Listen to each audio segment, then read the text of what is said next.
Ultra 2013.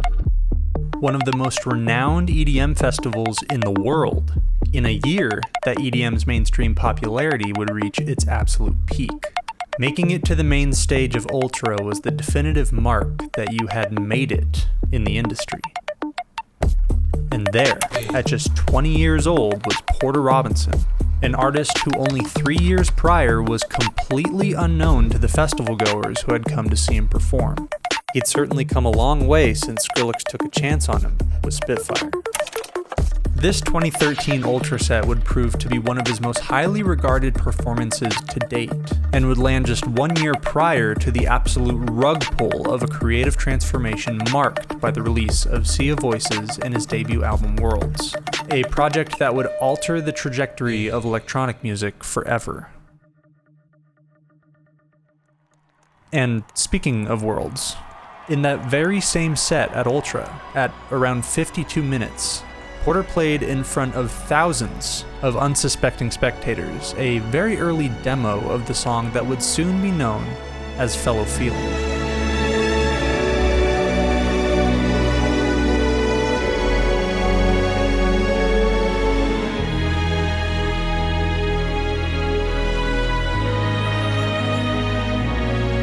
But that's not actually what any of this is about. In fact, the reason I mentioned Porter's Ultra set at all is actually because of what song plays directly before that demo. An infamous and evasive unreleased track that would make its first and only appearance in a Porter Robinson live set ever. With its mystical atmosphere and intoxicating melody, discussions within the, at the time, small circle of Porter superfans began stirring up, and for months the track remained unidentified. That is, until the following year. A Twitter user asked Porter in a now-deleted tweet about the song's identity, to which Porter actually replied, saying, "It's called My Nostalgia is a Curse, not on Worlds." At last given a name, but unfortunately doomed of any proper release for the foreseeable future. Now, the story behind this track's inclusion at Ultra is interesting on its own, but what I think makes this track so interesting is its title and what it seems to represent. In fact, this song's title was not the first time that Porter had mentioned these words. In December of 2012, only 3 months before it debuted at Ultra, Porter tweeted this. So perhaps there was something much more to this than just a name for an unreleased track, but more a reflection of Porter's reality. And this idea would only become more apparent with the release of Worlds, a project whose entire conceptual foundation was built upon nostalgia. Unfortunately, after Worlds was released, an extreme and unforeseen episode of depression and creative drought would all but bring Porter's ability to create to a halt. In the 7 years between his debut in 2014 and his sophomore follow-up in 2021, Porter only had 1 single and 1 remix to his name. Amid a looming identity crisis and the sudden onslaught of depression, the ground beneath his feet was crumbling. So despite a sudden and explosive burst of success he had as Porter Robinson, he would instead quietly disappear, only to one day suddenly re-emerge with a completely new project, a completely new self.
what does it all mean?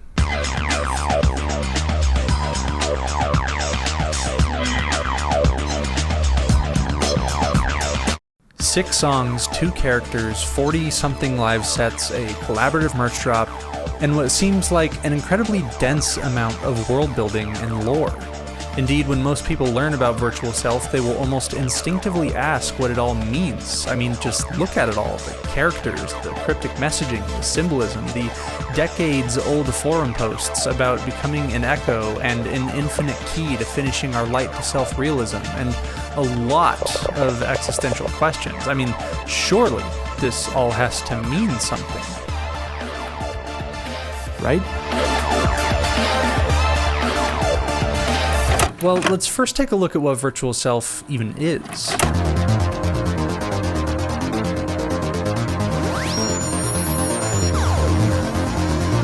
I mean, we all know who Porter is, or at least I would think that anyone watching a video on Virtual Self knows who Porter is. If not, I'm sure there's content out there that does a pretty good and thorough job explaining all of the various ins and outs of his life, his musical path.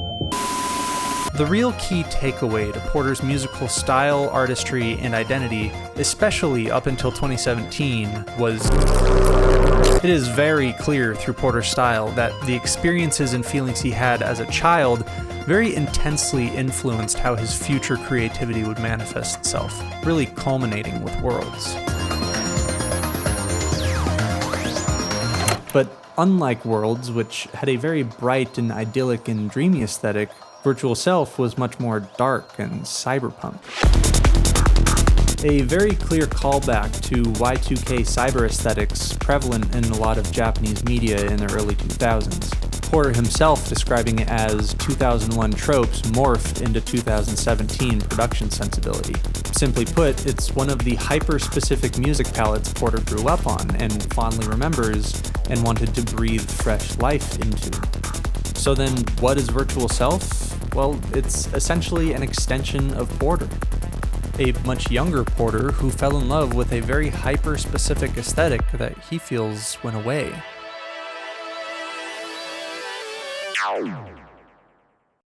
But that's really only half of it.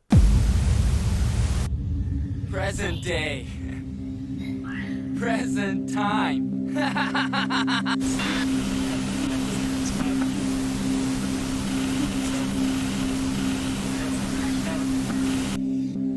The other integral part of Virtual Self's identity was heavily influenced by the 1998 anime Serial Experiments Lain. And you don't seem to. A show that is unlike almost anything of its kind.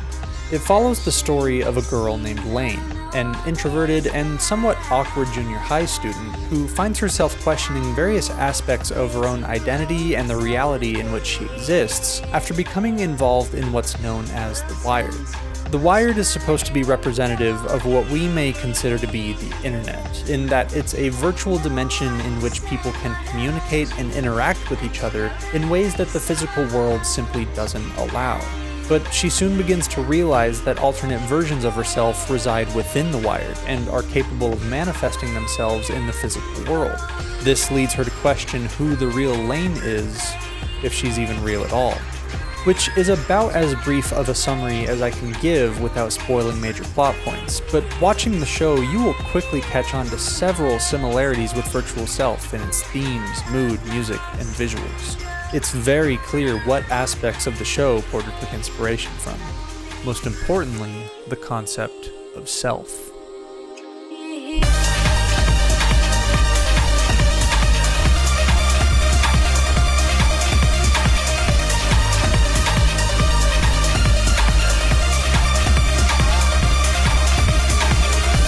All of the individual things that played a part into Virtual Self being conceptualized have to do with the idea of self, identity.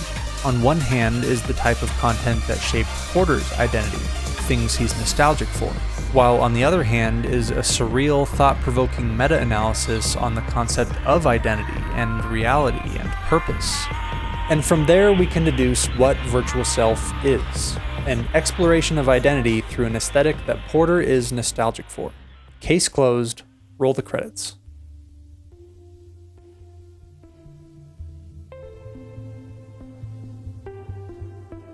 But what does it all mean? What's the point of all of this? Why go through the effort of developing such a complicated and conceptually layered side project? I mean, if you go through the effort of creating these evocative songs and you attach them to these virtual personas that live in this virtual world, and they're constantly asking you these incredibly difficult to answer questions about life and reality and self-realism, and it's all built around this insane atmosphere of visuals, then surely it all has to mean something, right? Well, no. Porter has basically confirmed that virtual self isn't really supposed to mean anything, and that it's much more a display of artistic expression and paying homage to the things he's nostalgic for. And I believe him, but that being said, I can't help but feel like there's a little bit more to it than that. I have a difficult time accepting that virtual self is nothing more than an elaborate passion project, so here's how I see it all.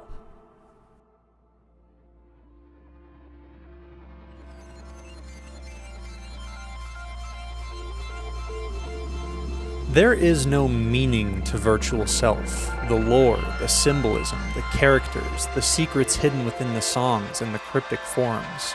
They don't mean anything. But that's not to say that virtual self is meaningless. Rather, it's to say all of these individual parts of virtual self don't have intrinsic meaning or purpose in isolation. I see virtual self as a holistic concept that is infinitely greater than the sum of its parts. Because it's not about what any of these individual pieces of it mean, it's about how you feel when you experience them in their entirety. However detailed and cryptic it all may seem, there really is no greater story to it all.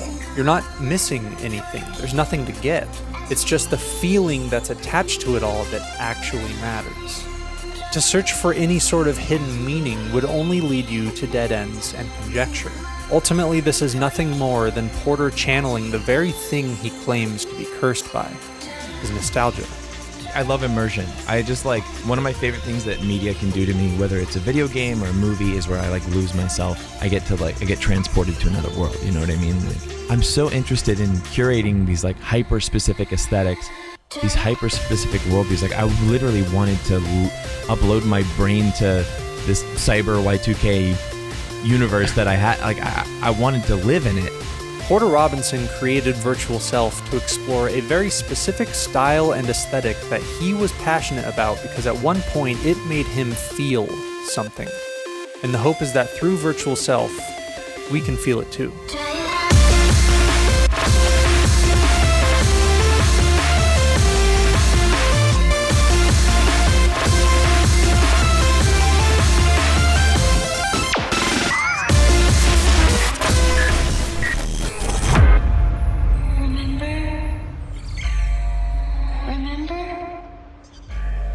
Remember?